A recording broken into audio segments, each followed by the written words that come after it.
Ceasefire के बाद Iran से बगदाद तक लोग जीत का जश्न मना रहे हैं। ईरान की राजधानी तेहरान में लोग सड़कों पर उतरे हैं। अमेरिका इजराइल के साथ जंग में जीत का जश्न हो रहा है। लोगों का कहना यह है कि दुश्मनों को हमने घुटनों पर ला दिया।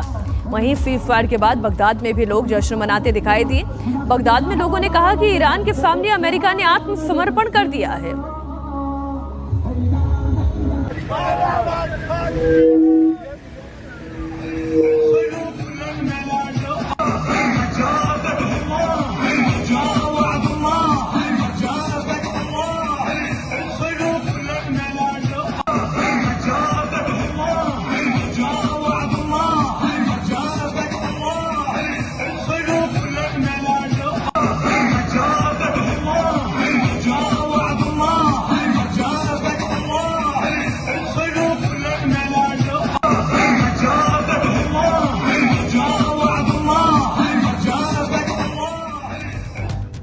और पूरी दुनिया को जिसका इंतजार था वो खुशखबरी मिल गई है। सीज़फायर पर 2 हफ्ते के लिए सहमति बनने के बाद ईरान ने हॉर्मुज पर बड़ा फैसला लिया है। ईरान के विदेश मंत्री अब्बास अरागाची ने कहा है कि 2 हफ्तों के लिए हॉर्मुज स्ट्रेट को खोला जाएगा, जिससे हॉर्मुज में फंसे 400 से ज्यादा जहाज को वहां से गुजरने का मौका मिलेगा।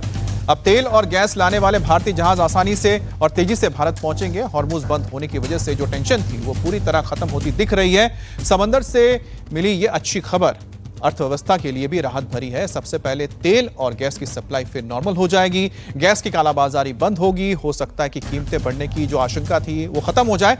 अब इसके बाद अर्थव्यवस्था को भी बूस्ट मिलेगा, क्योंकि तेल गैस का आयात आसान होगा। पहले जहाजों को घूमकर लंबा रास्ता तय करना पड़ रहा था और उससे समय और जैसे दो साधन है और ज्यादा बर्बाद हो रहे थे। और ज्यादा से ज्यादा तो तेल मंगवाने के लिए चाहे वो दक्षिण अमेरिका हो या फिर रूस हो, वहां से तेल आ रहा था, जो कहीं ना कहीं वक्त ज्यादा लगता है, पैसे ज्यादा लगते हैं। अब वो कम से कम आप कह सकते हैं मुश्किल दूर हो जाएगी।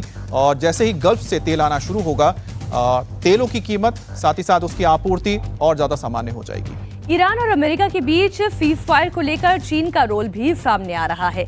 खबर यह है कि चीन ने अंतिम वक्त में दखलंदाजी करते हुए ईरान से लचीलापन दिखाने के लिए कहा था और इसके बाद ईरान सीज़फायर के लिए राजी हुआ। चीन ने सीज़फायर के ईरानी प्रस्ताव को अंतिम रूप दिया और फिर इसे पाकिस्तान के जरिए अमेरिका तक भिजवाया गया। पाकिस्तान को इसे मध्यस्थता करने के लिए कहा गया।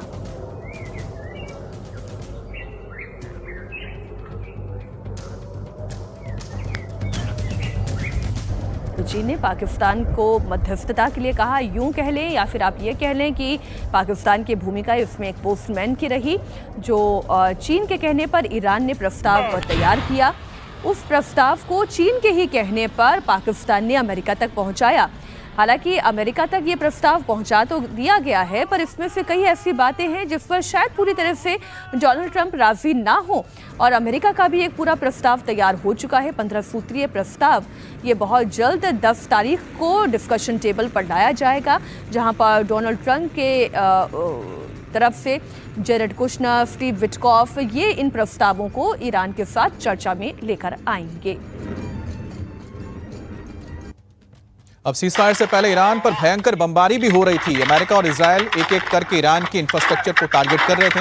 अमेरिकी फाइटर जेट ने तेहरान में एयर स्ट्राइक करके ब्रिज को कैसे उड़ाया, उसकी एक तस्वीर हम आपको दिखा रहे हैं। आपको याद होगा करज में B1 ब्रिज उड़ाया गया था। करीब 35,000 करोड़ की लागत से तैयार हुआ था। मिडिल ईस्ट का सबसे बड़ा ब्रिज, उसे उड़ा दिया गया। अब उसी तरह से ठीक युद्ध विराम से पहले एक और ब्रिज को उड़ा दिया गया था। तो ये जो तस्वीरें थी ये ईरान के लिए बहुत ही भयानक थी, क्योंकि ये बुनियादी सुविधाएं जो हैं, इंफ्रास्ट्रक्चर है, इसको फिर से लाना, इसके लिए बहुत पैसा भी चाहिए और इसका सामना या खामियाजा आम लोगों को भुगतना पड़ता है। और यही चीन समझाने की कोशिश कर रहा था, जो ईरान समझा। इजराइल ने सीज़फायर से पहले ईरान में कई जगह पर उनके रेलवे सिस्टम को निशाना बनाया। ईरान के ईस्ट अजरबैजान प्रांत में हशतृत पुल पर हमला करके उसे तबाह किया गया है।